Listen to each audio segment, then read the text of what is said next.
again, Nursery and Reception. It's a lovely hot day today. I'm going to share with you one of my daughter's favourite books from when she was in reception. She used to love going to the seaside on days like today.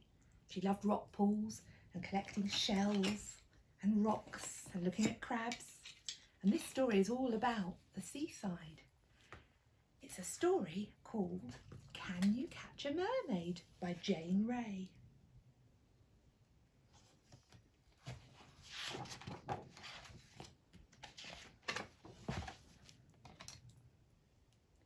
Have you ever seen a mermaid?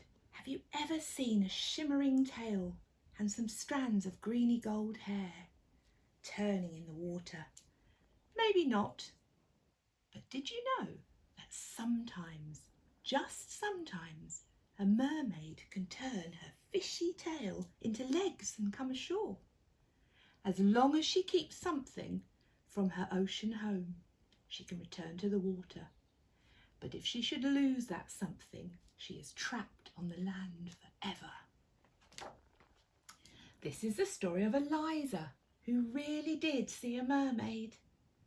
Eliza lived with her father Tom, who was a fisherman. Just him and her, comfortable and close, taking care of each other. "You are my little dolphin," he would say, holding Eliza tight in his arms, like the harbour walls protecting the little boats. Eliza was shy and liked to play by herself, searching in rock pools and collecting pebbles and shells. Sometimes Tom worried about her. "Why don't you go off and play with the other children?" he would say. But Eliza just shook her head. "I only want to be with you," she said. Every day Eliza waved goodbye to her father as he set off in his fishing boat. "What shall I bring you for tea today, little dolphin?" he would say. "Sardines or skate, hake or herring." Do you know what they are, children? That's right, they're types of fish. "Winkles, cockles or crab." And every day Eliza answered, "Can you catch a mermaid?" One evening, as Eliza was waiting for the chug, chug, chug of her father's boat, she saw a girl of about her own age playing at the water's edge. They smiled at each other shyly. The girl didn't frighten Eliza like the children at school. Instead, Eliza felt curious and wanted to talk to her. You see that girl down there? Look, she's making pictures using shells. The next morning, when Tom set off in his boat, the little girl was there again. She gave Eliza a shell that was pink and gold, and when Eliza put it to her ear, it sang, "Can I be your friend, Eliza? Come and play with me." The girls played together all day. By the time evening came and it was time for Eliza to go home, it felt as though they had known each other all their lives. Her name was Freya, and she had long greeny gold hair and pale, pale skin. Her eyes were the colour of stormy seas, and all around her was the scent of salt and rock pools. Around her neck she carried a beautiful little mirror. Can you see the mirror, children? Inlaid with pieces of coral and mother of pearl. They're very special shells. "Sing with me, Eliza," Freya called, and she taught Eliza songs so beautiful they had to be shared. "Dance with me, Eliza," she said, and they danced like the sea breeze. Eliza didn't know where Freya came from or where she went to at night. Sometimes she was there and sometimes she wasn't. And then Eliza was as lonely as a sandpiper. But one morning Eliza found Freya crying, running up and down the water's edge, wringing her hands. "I've lost my mirror. It's gone, it's gone. Oh, please help me to find it, please. For I can't go home without it. Without it, I can't ever go home." And then Eliza realised who Freya was. Can you guess, children? Who do you think Freya was? Tom had told Eliza all about the mermaids and how they came onto land, and they go back to the sea if they keep something special from their ocean home with them. Freya was a mermaid, and the mirror was her special thing. Eliza took Freya's hand. "Don't worry," she said. "We'll find your mirror." That's very kind, isn't it? She's going to help her friend to find the mirror. Eliza and Freya searched all day, back and forth like beach combers along the shoreline, but they couldn't find the mirror. That night, Eliza took her friend home, and she and Tom cared for the little mermaid as if she was their own. I wonder there'll be someone missing her, won't there? Can you guess who this is in the sea? We know it's not Freya, but it's another mermaid. Yes, you're right, it's her mum. Deep in the oceans, Freya's mother was looking for her daughter, and when the waves whispered the terrible news that the mirror was lost, and with it her child, her grief, that means her sadness, was great and unspeakable. Her little Freya. That night, terrible storms battered the coast where Freya was stranded. Stranded means you can't get away from something, you're stuck there. Meanwhile, Freya stayed with Eliza and Tom. She shared their food and their stories and Eliza's little bed. Do you think she was happy? She had her friend and a bed and food and Tom to read her stories. What do you think? Do you think she was happy? No, she wasn't. She was unhappy. She fretted, that means she worried, for her family and her ocean home. Every morning she set out to search for the mirror. Now Eliza had a secret. A few days after Freya's arrival, they were on the beach as usual looking for the lost mirror. Eliza clambered on the rocks where the sea rushed at high tide, and there she found the mirror covered in seaweed. She washed it quickly, but instead of giving it back to Freya, as she knew she should, she put it in her pocket. Children, why would she do that? Why didn't she give her friend back the mirror?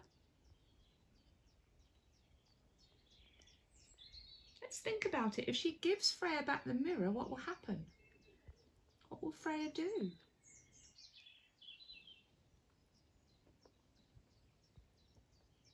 Eliza couldn't bear Freya to leave, so she's kept the mirror because she doesn't want her friend to leave.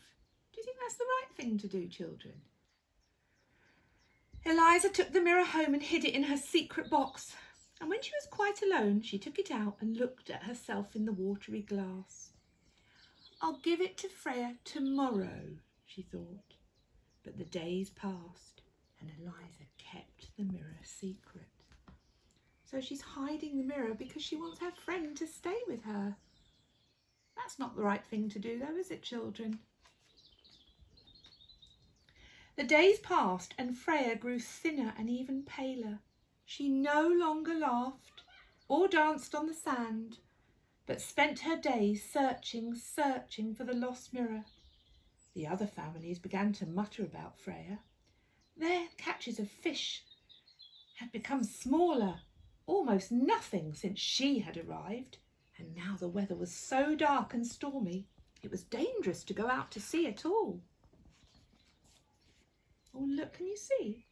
There's Eliza, there's Freya, and if you look, that's the bedroom window. Can you see who is in the sea through that window? It's Freya's mummy. One wild night, Eliza couldn't sleep. The waves crashed against the harbour wall. Eliza picked up the pink and gold shell that Freya had given her when they first met and put it to her ear. Let's see if I can hear anything in my shell. Oh, I can hear the sea. At first, Eliza heard only the storm outside. Then very faintly she heard a voice sighing. "Let me go home. Let me go home."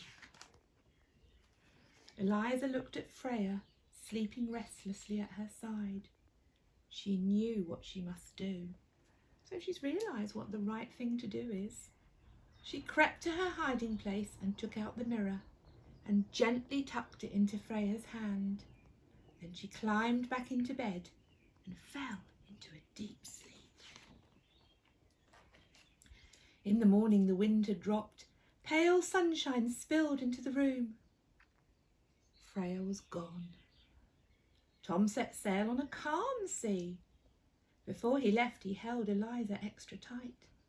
"What shall I bring you today, my brave little dolphin?" Eliza smiled a sad little smile. But that day Tom came back with nets full of fish, and from then on the village fishing nets were always full, and Tom's was the fullest of all. And that day Eliza made new friends. Now she loves playing with the other children. They collect shells, and Eliza shows them how to build mermaids out of sand. When she puts the beautiful pink and gold shell to her ear, she still hears Freya's sweet voice singing to her. And the songs she sings are of her ocean home and the silver fishes that play there. And sometimes in still rock pools or in the deep green ocean, when Eliza is out in Tom's boat, she thinks she sees Freya smiling up at her through the water. Or maybe it's her own reflection. What do you think, children? Do you think that's Eliza's reflection, or do you think that's Freya in the water?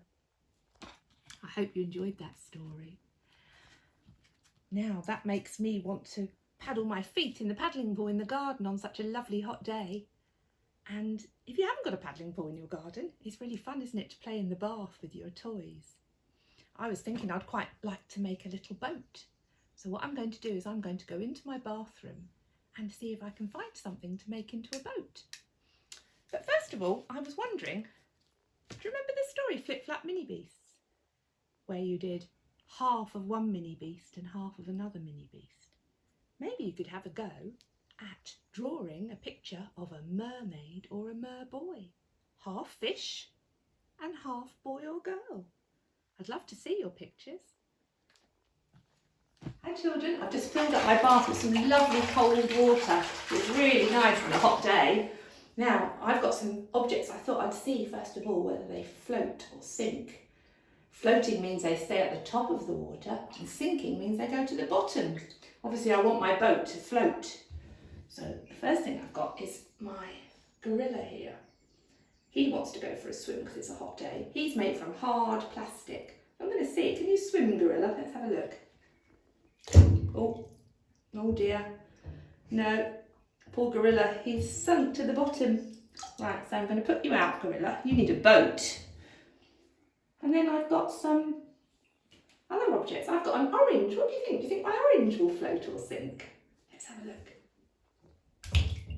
Oh, it's bobbing up and down. It's half in the water. It's half on top of the water and half under the water. It's just bobbing. What do you think my apple will do? Let's have a look. Oh, that's bobbing in the water as well. Let's try another piece of fruit. Do you know what this is, children? It's a lime. What do you think the lime will do? If the orange and the apple are floating, they're bobbing up and down in the water, what do you think the lime will do? Should we have a look? Oh, it didn't do what the other two fruits did. It sunk to the bottom. Let's see, what else have I got? Let me try a vegetable. I've got a mushroom. What do you think the mushroom will do? Let's have a look. Wow, look at the mushroom. The mushroom's floating. It's like a little boat, isn't it? Because it's got this rim around it.